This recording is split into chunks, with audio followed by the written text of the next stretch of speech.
হাইরে বিয়ে হলো কানে। হ্যাঁ, আপনারা ঠিকই বুঝেছেন। আজকে আমি কথা বলবো হাইরে বিয়ে হলো কানে এই গানটা নিয়ে। সো হাই এভরিওয়ান, আসসালামু আলাইকুম। আমি তামান্না ফেরদৌস চলে এসেছি আরটি রিভিউ রুম থেকে।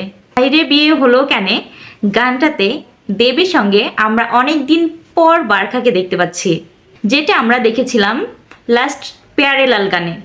ছোটোবেলায় প্যারে লাল গানটি অনেক পছন্দের ছিল, আর এত বছর পর বড়বেলাতেও এসেও দেব ও বারখার যে গান অর্থাৎ হাইরে বিয়ে হলো কেনে, এই গানটাও আমার খুব পছন্দ হয়েছে। তবে এখনকার যুগে যে গানগুলো তৈরি হচ্ছে, সব গানগুলো তৈরি করার পেছনে সবাই একটা বিষয় মাথায় রাখছে, সেটা হচ্ছে গানের একটা নির্দিষ্ট অংশ থেকে রিলস বা শর্টস বানানো যাবে কি না। আর আমার মনে হয় হাইরে বিয়ে হলো কেনে এই গানটাও ঠিক একই কথা মাথায় রেখে বানানো হয়েছে। অর্থাৎ এই গান থেকেও একটা বিশেষ অংশ জুড়ে রয়েছে রিলস ও শর্টস বানানোর ভিন্ন অংশ। আজকে যে হাইরে বিয়ে হলো কেনে এই গানটা আসলো, সেটা বিয়ের মৌসুমে বিভিন্ন বিয়েতে বাজতেই থাকবে, শুধু এই বছর নয়। আমার মনে হয় এই গানটা বিয়েতে বছরের পর বছর বাজতেই থাকবে, কারণ এই গানের মধ্যে আনন্দ করার সেই ভাইবসটা রয়েছে।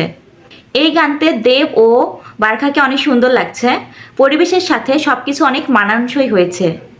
আর দেবের পাশাপাশি যিশুর কথা কি বলবো, যিশুর বিভিন্ন অংশের জন্য গানটা আরও সুন্দর হয়ে উঠেছে। বিশেষ করে যিশুর যে বিভিন্ন জায়গায় বিভিন্ন রকমের ডায়লগ রয়েছে, সেটা জাস্ট অস্থির ছিল, যা এই গানের সাথে খুব সুন্দর মতো যাচ্ছিল। এই গানের মধ্যে অন্যরকম একটা মাধুর্য রয়েছে, কেননা এই গানটা পুরোপুরি বাঙালি আনায় ভরপুর। আচ্ছা, আমরা বিবাহিত পুরুষদের কাছ থেকে অলওয়েজ শুনে এসেছি বিয়েটা কেন করলাম, আর সেই মজার কথাগুলোই এই গানে ফুটে উঠেছে।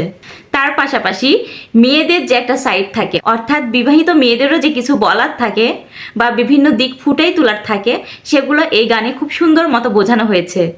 আমার মনে হয় এই গানটা অনেক ভাইরাল হবে, আর এই গানটা অনেক দিন পর্যন্ত চলতে থাকবে। সব মিলিয়ে গানটা অনেক সুন্দর হয়েছে। আপনারা আমার কমেন্ট বক্সে জানাতে ভুলবেন না যে হাইরে বিয়ে হলো কেনে এই গানটা আপনাদের কাছে কেমন লেগেছে। আজকের ভিডিও এই পর্যন্তই, সামনে চলে আসবো নতুন কোনো ভিডিও নিয়ে। সেই পর্যন্ত সবাই ভালো থাকুন, সুস্থ থাকুন, আল্লাহ হাফেজ।